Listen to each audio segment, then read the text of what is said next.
First, you will place the tilt legs at the proper locations. Short legs at the south rail locations and tall legs at the north rail locations. You will now install the U-foot of the tilt leg on the standoffs with the weatherproof cap of the standoff under the U-foot and tighten with a torque wrench.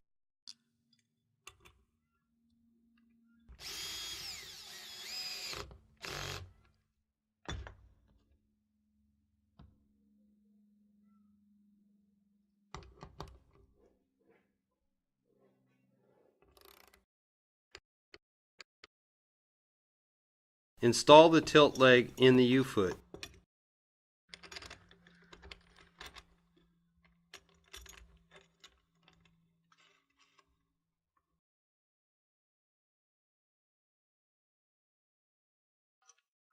You will slide in the rail the 3/8 bolts for the attachments to the tilt legs and the 1/4 inch bolts needed for the mid clamps.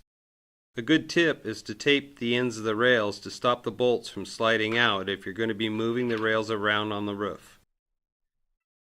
Next, you will lay your rail in place and line up the 3/8 bolts with your tilt legs and attach the rail.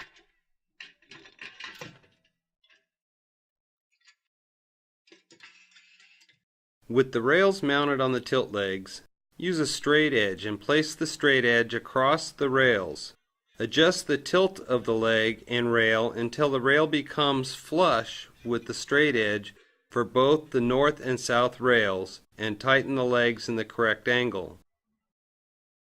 Properly torque the rails and legs with a torque wrench to 180 inch-pounds. For proper wire management, install the Iron Ridge rail wire clips, 2 per module. Measure and mark a minimum of 1.5 inches from the end of the rail. Install your first module and align with your 1.5 inch mark at the ends of the rails. Install your end clamps and torque to the required 65 inch-pounds of torque. With your mid-clamp bolts placed against the opposite side of the first module, install your grounding weeb clip if bonding the module to the rail in your grounding system. And install your next module.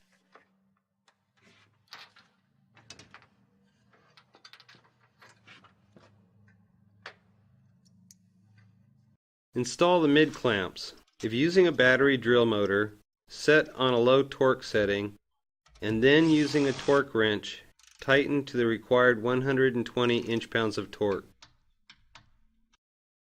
Install the end clamps on the final module and tighten to the required 65 inch-pounds of torque.